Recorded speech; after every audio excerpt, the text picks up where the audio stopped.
Bonjour à tous et à toutes, c'est vraiment une joie d'être avec vous aujourd'hui.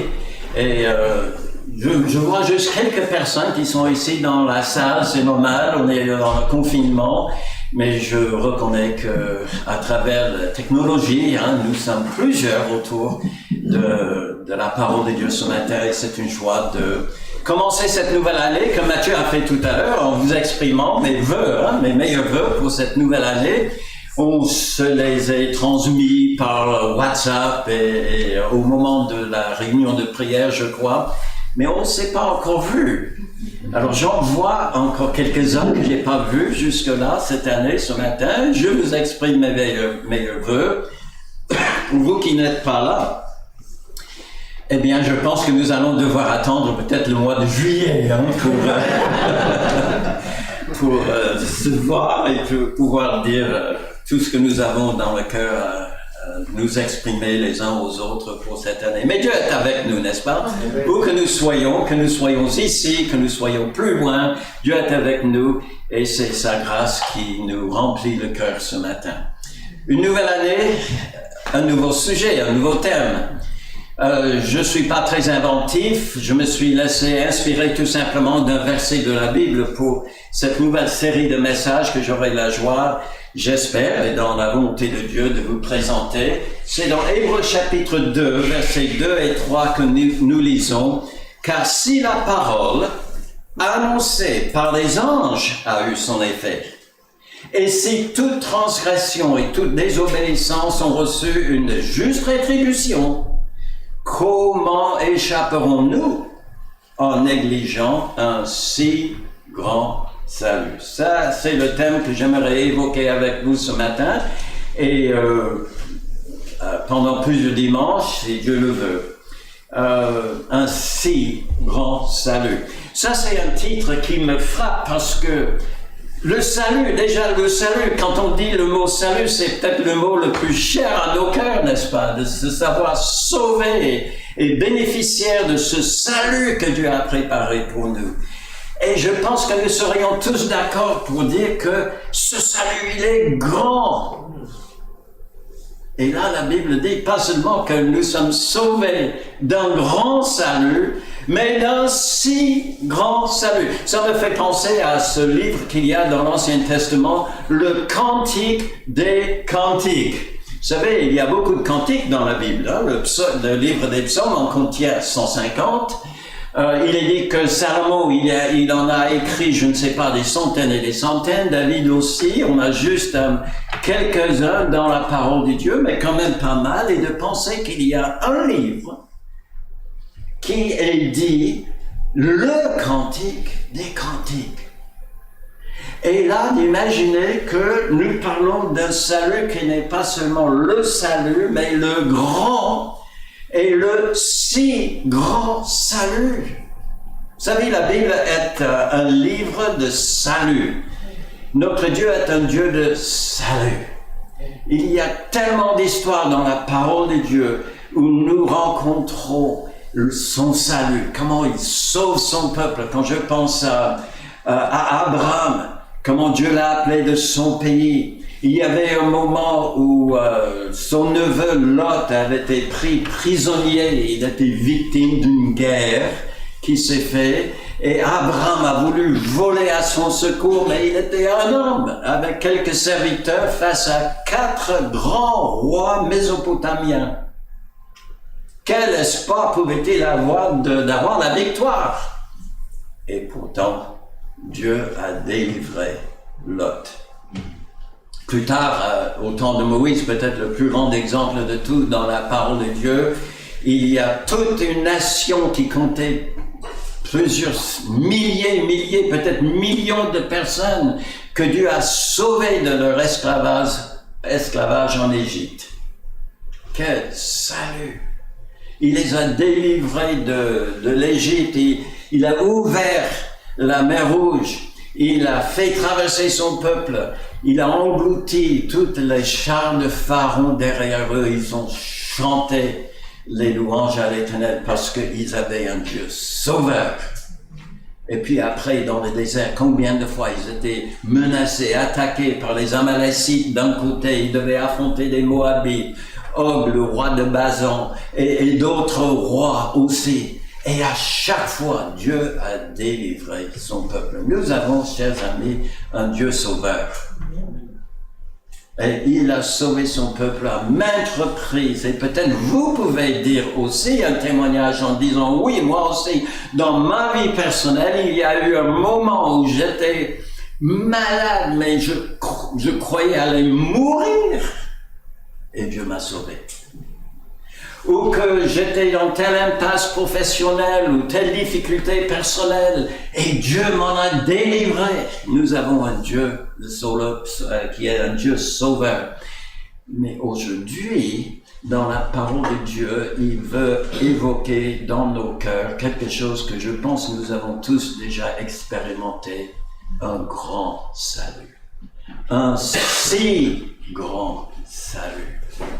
Alors, je me suis demandé comment est-ce qu'on peut mesurer la grandeur de quelque chose. Si on dit que ce salut est grand, et même si grand, comment mesurer cette grandeur de salut? Alors, vous vous souvenez de l'époque où vous étiez encore à l'école primaire et vous avez appris, on vous a donné, vos parents ont acheté un petit décamètre hein, et vous avez appris à mettre ça sur un trait sur la feuille et dire voilà, ça fait 5 cm, 10 cm, je ne sais pas combien. Et vous avez appris à mesurer la longueur, la grandeur d'une ligne de cette façon. Mesdames, je pense que vous utilisez tous une balance dans votre cuisine, n'est-ce pas? Peut-être pas tous les jours, mais très souvent. Et là, pourquoi? Parce que il faut mesurer le poids de chacun des ingrédients pour être sûr d'avoir un bon gâteau à la fin. Et puis, je pense qu'on est plusieurs qui aiment bricoler aussi. Je constate aujourd'hui, et les actualités nous informent que c'est autant les femmes que les hommes.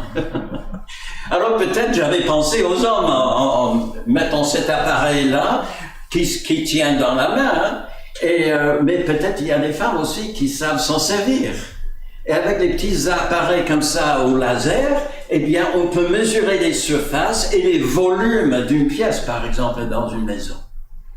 Mais ça, c'est quelque chose de très très pratique quand il faut mesurer une pièce, un trait. Que faire avec le salut qui n'a pas de masse physique, c'est-à-dire qui n'a pas de longueur, qui n'a pas de profondeur ni de hauteur, qui n'a aucun poids? Comment mesurer la grandeur du salut? Eh bien, j'aimerais proposer différentes façons de mesurer ça et nous allons les voir semaine après semaine cette année, toujours par la grandeur, dans un premier temps par la grandeur de son auteur. Deuxièmement, par la grandeur de ses qualités inhérentes. Troisièmement, par la grandeur de ses actions en nous.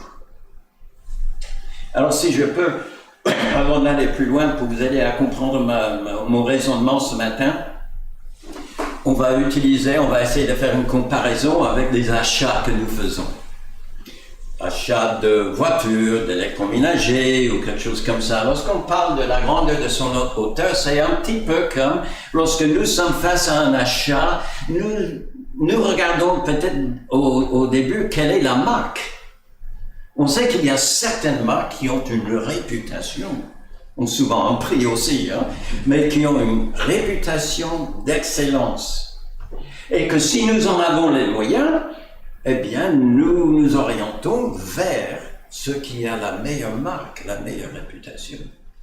Quand on parle de la grandeur de ses qualités inhérentes, c'est aussi le fait que, il peut y avoir plusieurs marques d'électroménager, de voitures, de vêtements, de choses et d'autres, mais montrez-moi la fiche technique. Montrez-moi les qualités vraiment de cet appareil-là. Et puis la grandeur de ses actions en nous. Aujourd'hui, apparemment, tout le monde aime lorsqu'il regarde sur l'Internet en vue d'un achat éventuel, Combien de personnes ont liké? C'est comme ça qu'on le dit? C'est-à-dire, on va chercher les avis, les autres. Hein? Et alors, tu as acheté ce produit-là? Oui. Et alors, dis-moi. C'est un peu dans cet esprit-là que nous allons voir la grandeur de l'auteur de notre salut, la grandeur de ses qualités inhérentes et aussi ses actions en nous. Mais avant d'aller plus loin, j'aimerais juste dire quelque chose. C'est que ce si grand salut, ce n'est pas un achat que nous avons à faire. D'accord? Ce si grand salut a déjà été payé pour vous et pour moi, et gardé en réserve pour le jour où devant Dieu nous nous tombons à genoux, nous confessons que nous sommes pécheurs, que nous ne méritons pas d'être sauvés, surtout pas d'un si grand salut, mais que nous l'acceptons comme une grâce que Dieu nous offre. Alors, nous allons commencer, nous allons ouvrir en partie au moins le premier volet pour mesurer la grandeur de ce salut en voyant combien son auteur est grand. D'accord? Combien l'auteur de notre salut, il est grand. Alors, peut-être vous ne voyez pas en quoi la grandeur de l'auteur est en rapport avec la grandeur de notre salut. Je vais essayer de me faire comprendre par une illustration. Quelle différence y a-t-il entre une œuvre d'art faite par un bon artiste, mais inconnu, et une autre qui est faite par Léonard de Vinci, comme le Jaconde, ou d'autres que vous connaissez? Quelle différence y a-t-il? Eh bien, c'est que Léonard de Vinci, il est mondialement reconnu. Et quand on voit son nom sur un ouvrage, on se dit, oh là là, jamais je vais pouvoir me payer ça. Là, ça, c'est quelque chose d'une valeur inestimable. Et j'aimerais vous proposer ce matin le fait que notre salut est comme un chef-d'œuvre que Dieu a fait, parce que c'est même pas Léonard de Vinci qui l'a fait, c'est notre Dieu. Alors je suppose que vous n'avez pas, comme moi je n'ai pas de Jaconde dans mon salon, à moins que ce soit une faible copie, mais non, c'est assez petit, le Jaconde, je crois.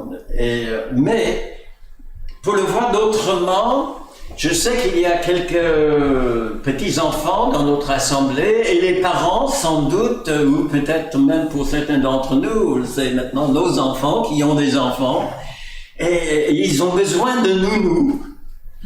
D'accord? Comment vous choisissez la nounou pour votre enfant? Je suppose que là, nous avons des critères, c'est nos enfants. On veut quelqu'un qui a des diplômes. On veut quelqu'un qui a de l'expérience. On va peut-être même demander quelles sont les références de ces nounous-là. Je sais aussi que certains d'entre nous ont passé sur le scalpel de tel chirurgien. C'était peut-être au cœur, c'est peut-être à la tête, c'est peut-être ailleurs. Mais quand quelqu'un va commencer à nous ouvrir le corps, là, on va vouloir savoir à l'avance, est-ce que ce bonhomme-là, il est compétent ou pas? Est-ce que c'est la toute première fois qu'il tient le scalpel dans la main ou quelles sont ses qualifications? Eh bien, si nous faisons attention en choisissant le nounou pour nos enfants, en choisissant un médecin ou un chirurgien pour nous opérer, à qui voudriez-vous confier le salut éternel de votre âme?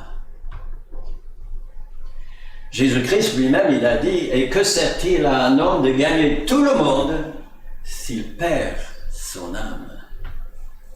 Et on n'est pas en train de parler de salut juste momentané de nos enfants ou de nous-mêmes à un moment ou l'autre dans notre vie, mais le salut éternel de notre âme. Eh bien, j'aimerais vous dire que ce matin, par rapport à l'auteur de notre salut, que ses compétences sont bien attestées Et nous allons les voir ce matin. Son œuvre est donc assurément grande. On va regarder cette fois-ci simplement dans le contexte. Je trouve que c'est intéressant quand nous ouvrons Hébreux chapitre 2, c'est là où était le verset. Comment échapperons-nous si nous négligeons un si grand salut? Que dans le contexte, dans tout le chapitre qui le précède, Dieu met en avant la grandeur de son Sauveur. Et c'est ce que je veux voir avec vous ce matin. Et qui est donc le Jésus qui est mon Sauveur? Oh, qu'est-ce que j'étais ému ce matin en entendant les chants qui étaient présentés par les chantres, les musiciens ce matin, de pouvoir être en chant ensemble ce matin, ça m'a touché. Et on a chanté à la gloire de notre Sauveur, n'est-ce pas? Mais qui est-il? La Bible dit dans Hébreux chapitre 1, verset 2, que Dieu, dans ces derniers temps, nous a parlé par le Fils. Il est le Fils de Dieu. Il n'est pas encore dit que celui-là va être le Sauveur, mais ça va venir, ça va venir. Sachons donc, tout au début, que c'est le Fils même de Dieu. Il n'a pas cherché un nounou très très loin, inconnu, pour venir à notre aide. Il a cherché celui qui était le plus près de son cœur, et le plus près de lui, il a cherché son Fils. Il est le Fils de Dieu. Il est celui en qui Dieu nous parle. Alors peut-être dans votre traduction, vous avez quelque chose comme ceci. Dieu, dans ces derniers temps, nous a parlé par le Fils. Et on pouvait avoir l'impression que lorsque Jésus parlait, c'était en réalité ce que le Père avait mis dans sa bouche. Et c'est vrai. Mais pas seulement. Parce que la préposition qui est là est une préposition que nous avons en français. Il a parlé en le Fils.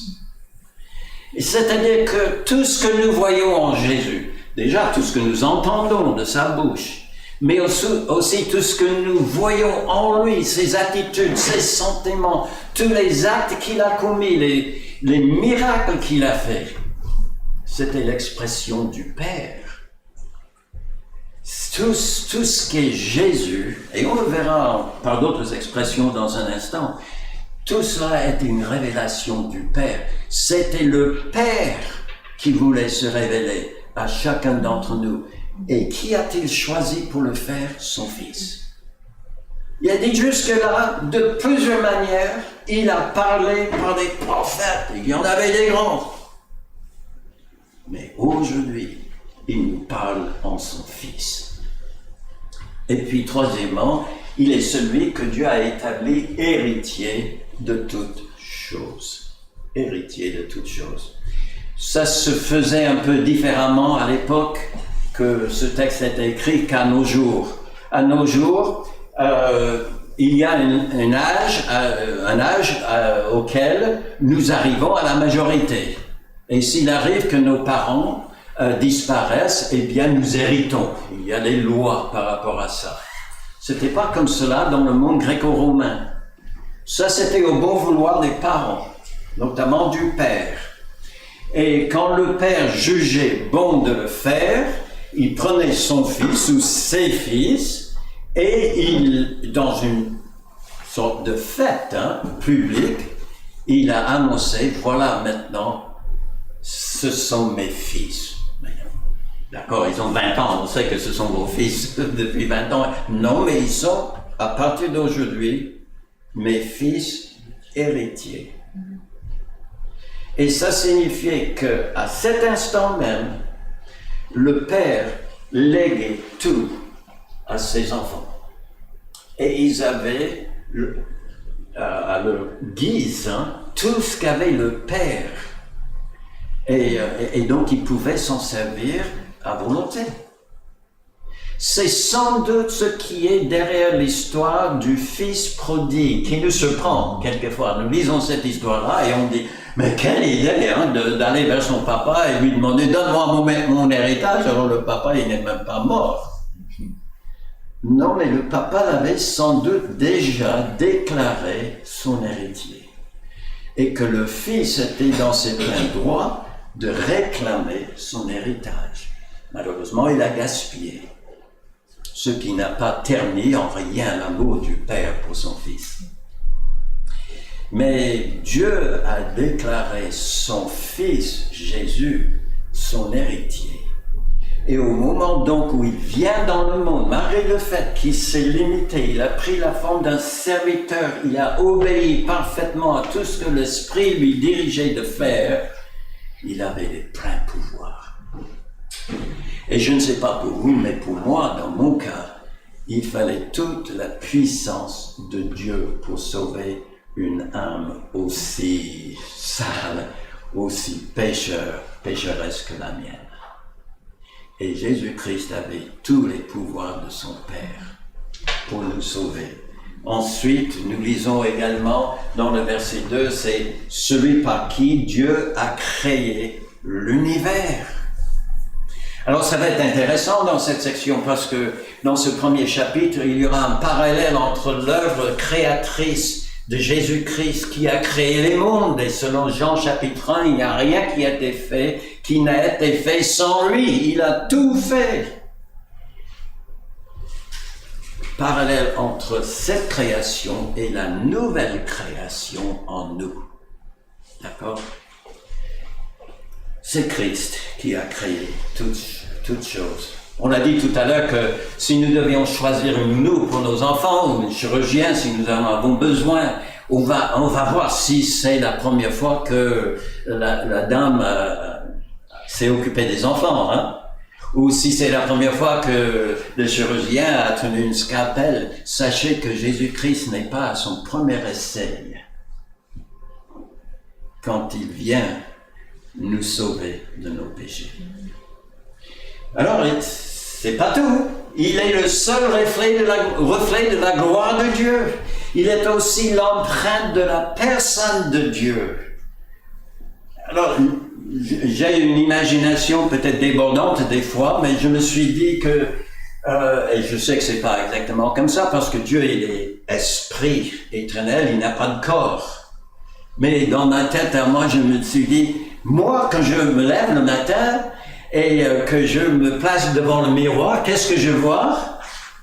Ben, je vois Richard. Dieu, quand il se met devant le miroir le matin, qui est-ce qu'il voit? Jésus-Christ. Il n'y a aucune différence.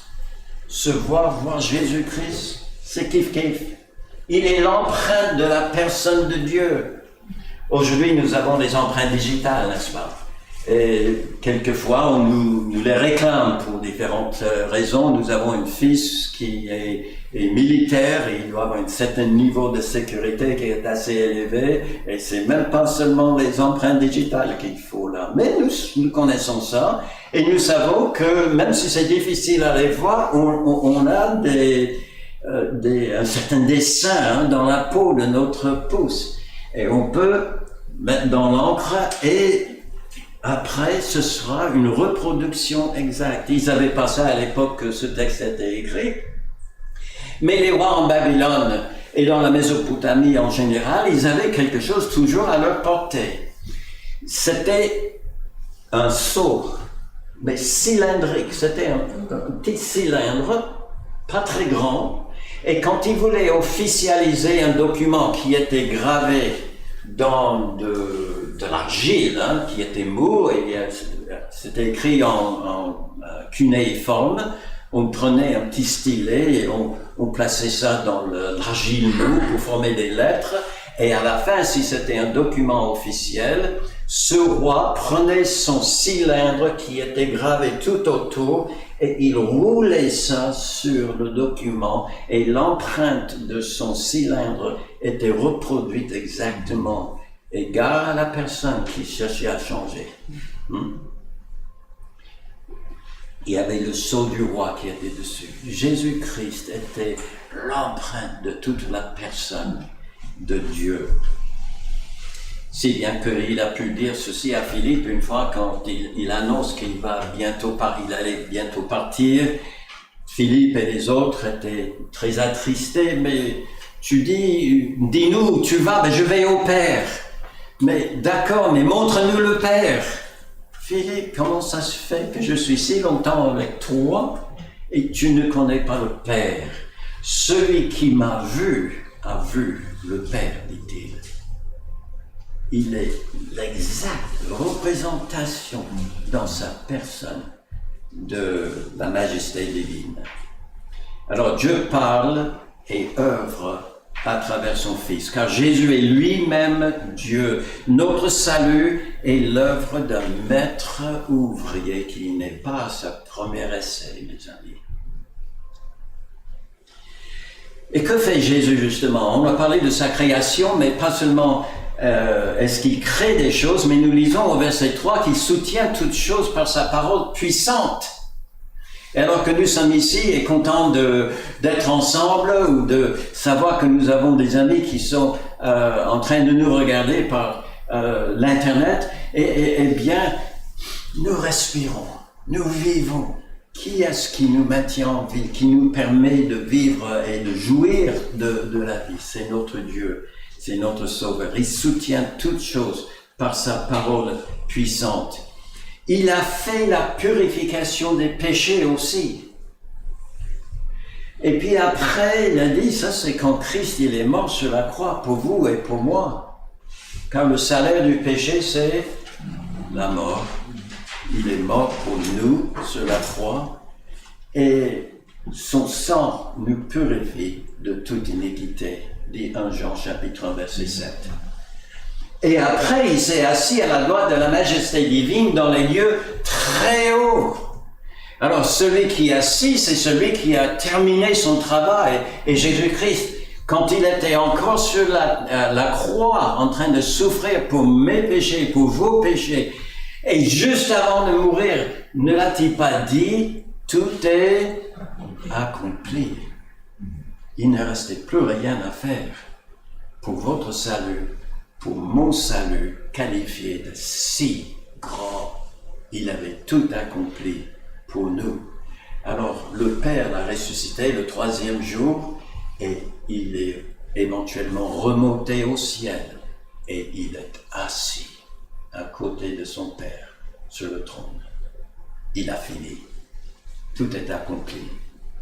Vous n'avez jamais à craindre que peut-être le Seigneur, seulement en mourant sur la croix, il aurait fait le nécessaire pour effacer seulement la moitié de vos péchés, ou les 2/3, ou seulement les plus petits, et de craindre qu'il y en ait qui seraient échappés à son regard, et que vous devriez un jour vous présenter devant lui avec la crainte, mais Seigneur, ce péché-là, t'es mort pour celui-là aussi? Oui, il a absolument tout accompli pour nous, il est assis. Ça signifie qu'il a terminé son travail, mais là il règne maintenant.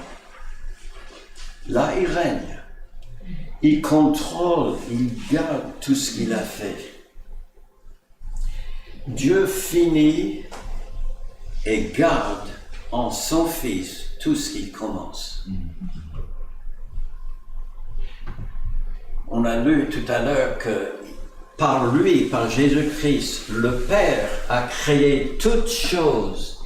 Et actuellement, que fait le Fils par rapport à cette création? Il le soutient par sa parole puissante. On a dit qu'il a fait la purification de nos péchés. Oui, que fait-il maintenant? Eh bien, il est assis sur le trône à côté de son Père. Et personne ne pourra rien enlever de ce si grand salut. Ça ne va pas diminuer en valeur. Certains d'entre nous qui avons, c'est pas moi, mais certains d'entre nous qui avons étudié un petit peu la comptabilité, savent que lorsqu'une société, même une église, achète tel ou tel bien, on le met dans la comptabilité avec un amortissement. Parce que nous savons qu'avec le temps, s'il faut le remplacer, eh bien ça va perdre de valeur. Et nous avons expérimenté peut-être ça dans notre vie aussi, que nous avons payé tant pour une voiture et le jour où nous avons pensé la revendre pour en acheter une autre, alors le prix de la revente était bien moindre que ce que nous avions payé au départ. Votre salut, mes amis, ne perdra jamais rien de sa valeur. Et sa valeur est toujours au top, hein? C'est toujours. Et ce sera le jour où vous rentrez dans la présence de Dieu. Vous allez dire, merci Seigneur pour mon salut, oui. Mon grand salut, oui. Mais mon si grand salut, accompli par Jésus-Christ. Et puis je remarque aussi dans le contexte qu'il y a des choses que Dieu a fait pour son Fils. Non pas seulement les choses que le Fils a fait, mais il y a aussi des choses que le Père a fait pour son Fils. Il lui a donné un nom qui est supérieur à celui des anges. Il pose la question dans le chapitre 1, auquel des anges a-t-il jamais dit tu es mon Fils? Personne. Quel est le nom qui a été donné à Jésus-Christ? Et c'est pas Joseph, c'est même pas Marie qui l'a choisi son prénom, hein, quand il était sur la terre. C'était annoncé par l'ange, envoyé par le Père. Et ils l'ont respecté. Le nom du Fils de Dieu, quand il est venu dans le monde, était Jésus. Jésus, car c'est lui qui sauvera son peuple de ses péchés. Oui. Jésus qui signifie, c'est l'équivalent que Josué, par exemple, c'est la même racine de Josué, Osée, le prophète Osée aussi, il y a d'autres qui ont des noms qui sont basés dans l'Ancien Testament sur la même racine en hébreu. L'Éternel sauve. Et quand il a envoyé son Fils dans le monde, il lui a donné ce prénom-là. Parce que c'est lui l'auteur d'un si grand salut. Il n'a pas donné ça à un ange. Il a aussi engendré. Il est question ici de son incarnation sans doute. Il a fait venir dans le monde. Et c'était pas par les voies humaines, naturelles. Marie, elle ne comprenait pas. Vous vous souvenez de l'interrogation de Marie quand l'ange est venu lui dire tu seras enceinte, tu vas, etc. Elle dit mais comment ça peut se faire? Je ne connais point d'homme. Et Dieu lui a dit le Saint-Esprit se viendra sur vous. Et j'aime bien comment c'est dit dans Luc chapitre 1. Le Saint-Esprit viendra sur toi et la puissance du Très-Haut te couvrira de son ombre. C'est pourquoi le Saint-Enfant qui naîtra de toi sera appelé Fils de Dieu. C'est le Père qui l'a fait venir dans le monde. Il y a ce verset dans Romains chapitre 8 qui dit qu'il n'a pas épargné son propre Fils, mais il l'a livré pour nous tous. Comment ne nous donnera pas aussi avec lui toutes choses? La comparaison est faite là entre l'histoire d'Abraham, que Dieu a demandé de monter sur la montagne et de tuer son fils, Isaac. Et il l'a amené. Il est allé sur la montagne. Il a préparé le feu, l'autel. Il a ligoté son fils. Il a placé sur l'autel. Il était sur le point de plonger le couteau sans doute dans son cœur. Il était arrêté par Dieu. C'était une épreuve pour le cœur de cet homme-là, pour Abraham. Dieu ne voulait pas le fils, il voulait le cœur. Mais le Fils était épargné par Dieu. Mais quand Dieu a envoyé son propre Fils dans le monde, il n'a pas épargné son Fils. Il devait l'amener jusqu'à la mort. Mais il était engendré pour mourir pour nous. Il a introduit dans le monde comme le premier-né. Je souligne le mot premier-né ici. C'est un mot qui signifie celui parmi les enfants qui a la première place, qui a la prééminence, qui est supérieur, qui va hériter la plus grande part. Jésus-Christ, quand il est venu dans le monde, il était le fils premier-né.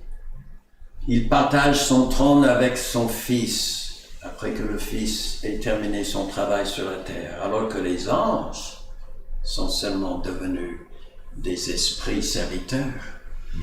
À notre service, au service de ceux qui croiront en son nom, et Dieu les envoie, nous ne les voyons pas, mais ils sont que des serviteurs. Mais le Fils, alors lui, il est le roi. Parce qu'il est dit qu'il a décrété que son Fils devienne roi. Et il cède, il se pousse un petit peu sur son trône et il laisse Jésus-Christ s'asseoir à côté de lui. Il a décrété que son Fils roi survive même l'univers. Il a dit toutes ces belles choses que Dieu a créées, et j'aime bien la nature. Mais la Bible dit qu'un jour, ces choses périront. Un jour, ils seront roulés comme un vêtement usé. Et puis, il y aura un nouveau cieux et une nouvelle terre. Mais est-ce qu'il y a une fin comme cela pour notre Sauveur? Est-ce qu'il y a une fin pour le Créateur? Il n'y a pas. Que ton règne, dit-il, est éternel.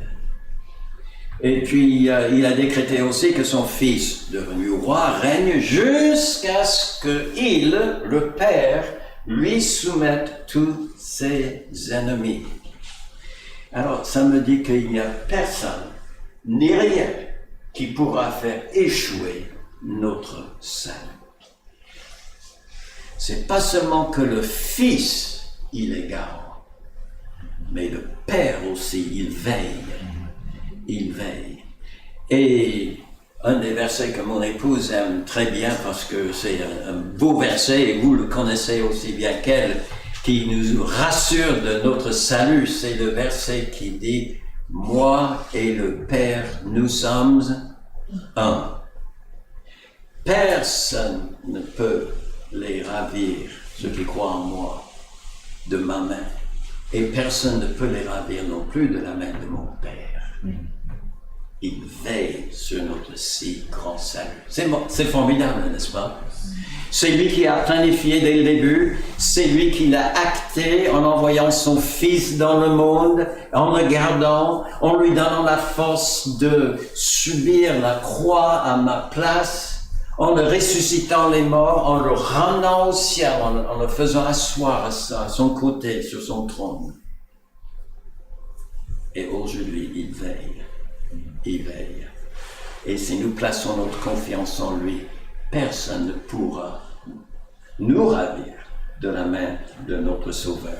Conclusion, eh bien, puisque Jésus est en sa personne, en ses œuvres, par les décrets de Dieu infiniment grands, plus même que les anges, nous devons l'écouter. Je reviens au verset dans l'Épître aux Hébreux que nous avons cité au début. C'est pourquoi nous devons d'autant plus attacher aux choses que nous avons entendues, de peur que nous ne soyons emportés loin d'elles.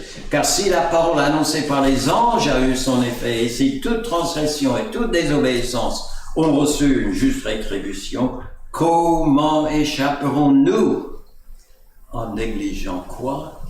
Un si grand salut. Qu'est-ce que Dieu imaginait? Que Christ puisse venir physiquement, visiblement parmi nous aujourd'hui et prendre ma place. Je le céderai volontiers. Prendre ma place ici derrière le pupitre. Faire la prédication aujourd'hui. Il parlerait de quoi?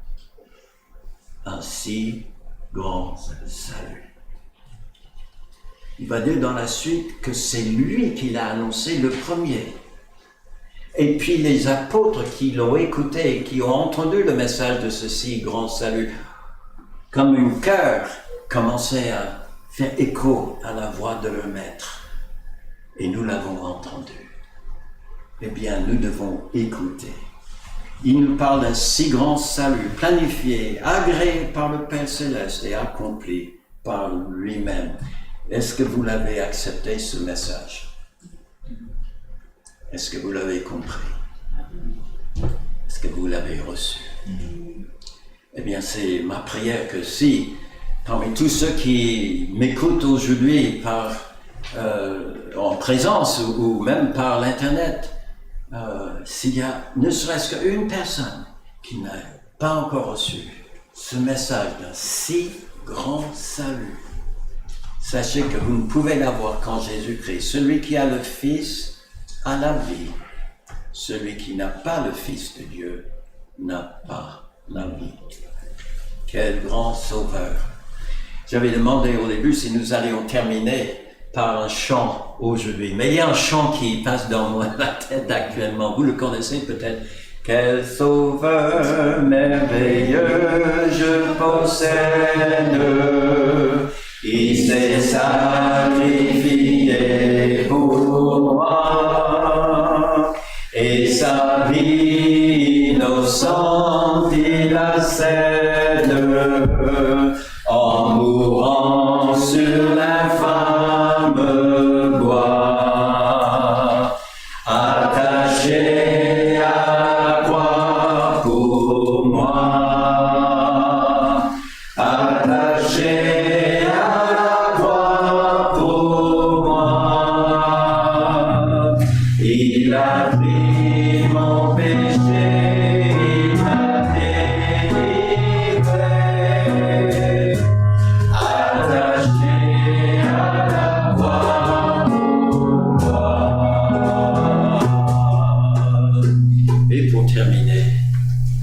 Pour terminer, qu'il soit cru, donc, ce grand sauveur, et qu'il soit loué dans nos cœurs jusqu'à la fin. Merci notre Dieu d'avoir préparé pour nous, avant la fondation même du monde, parce que nous lisons dans ta parole que ton Fils, tel un agneau, a été immolé avant la fondation du monde, que nous avons été élus en lui avant la fondation du monde. Et ce grand salut, tu as voulu pour nous, tu as voulu pour tous.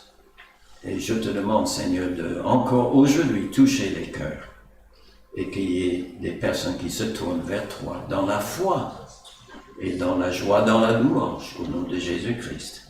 Amen. Amen.